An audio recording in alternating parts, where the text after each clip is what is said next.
എല്ലാവർക്കും നമസ്കാരം. ആകാശഗംഗ എന്ന നമ്മുടെ യൂട്യൂബ് ചാനലിലേക്ക് എല്ലാവർക്കും സ്വാഗതം.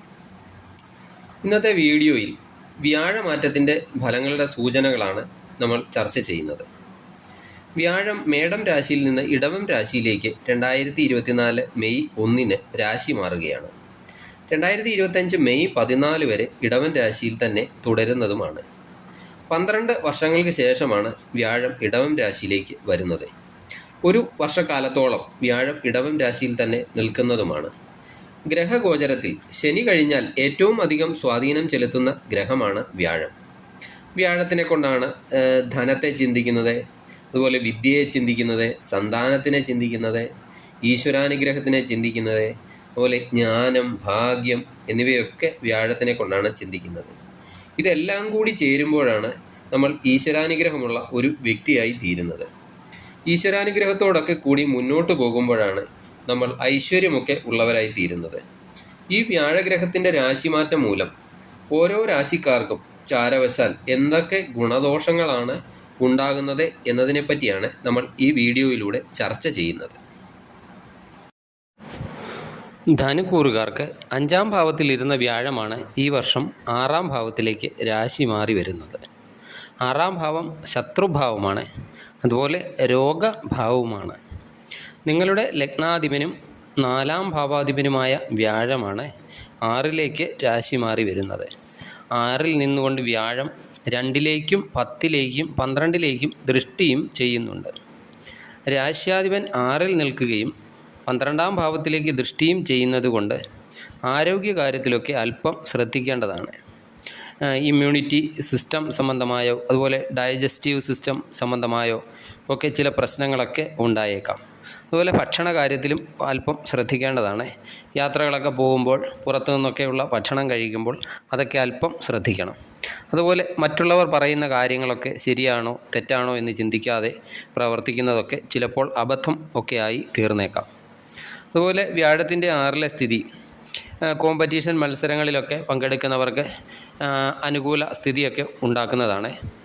അതുപോലെ നിങ്ങൾക്ക് ലോൺ എടുക്കാനൊക്കെയുള്ള ടെൻഡൻസി ഈ സമയത്ത് വർദ്ധിക്കുകയും അത് പ്രോപ്പർട്ടി ലോണാകാം, അല്ലെങ്കിൽ വാഹന ലോണാകാം, ഹൗസിംഗ് ലോൺ ഒക്കെ ആകാം. ഇതെല്ലാം ഈ ഒരു വർഷത്തിനകം അപേക്ഷിച്ചിട്ടൊക്കെ ഉള്ളവരാണെങ്കിൽ അവർക്കൊക്കെ അനുവദിച്ച് കിട്ടുന്നതുമാണ്.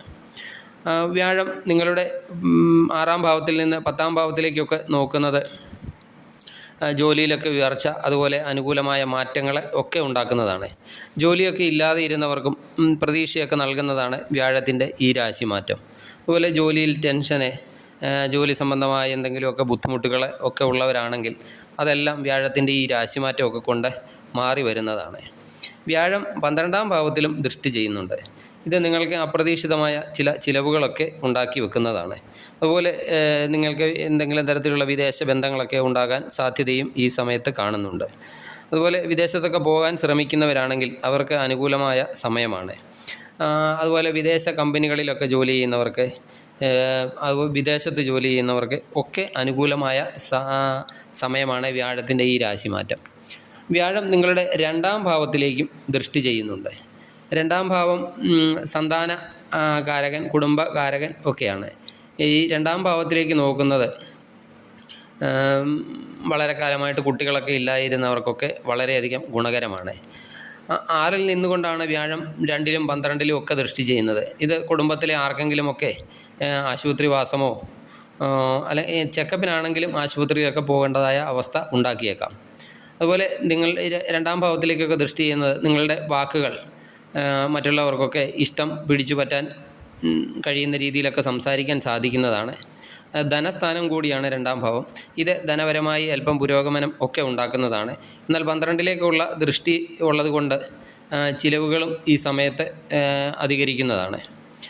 നിങ്ങളുടെ വ്യാഴത്തിലെ നിങ്ങളുടെ ജാതകത്തിലെ വ്യാഴത്തിൻ്റെ സ്ഥിതി എന്താണ് എന്നെനിക്കറിയില്ല. അനുകൂല ഭാവത്തിലാണെങ്കിൽ കൂടുതൽ ഗുണകരവും, അതുപോലെ നല്ല ദശാകാലമൊക്കെ നടക്കുന്നവരാണെങ്കിൽ അവരെ ഈ ഫലങ്ങളൊന്നും അധികം ബാധിക്കില്ല. വ്യാഴപ്രീതി വരുത്താൻ വേണ്ടി മഹാവിഷ്ണു ക്ഷേത്ര ദർശനം നടത്തുന്നത് നല്ലതാണ്. അതുപോലെ ദിവസവും വിഷ്ണു സഹസ്രനാമം ജപിക്കുകയോ അല്ലെങ്കിൽ പാരായണം ചെയ്യുന്നത് ശ്രദ്ധാപൂർവം കേൾക്കുകയോ ഒക്കെ ചെയ്യുന്നത് വ്യാഴസ്ഥിതി അനുകൂലമാക്കാൻ നല്ലതാണ്. നിങ്ങൾക്ക് ഈ വീഡിയോ ഇഷ്ടപ്പെട്ടാൽ ലൈക്ക് ചെയ്യുക, മറ്റുള്ളവരിലേക്ക് ഷെയർ ചെയ്യുക. നന്ദി, നമസ്കാരം.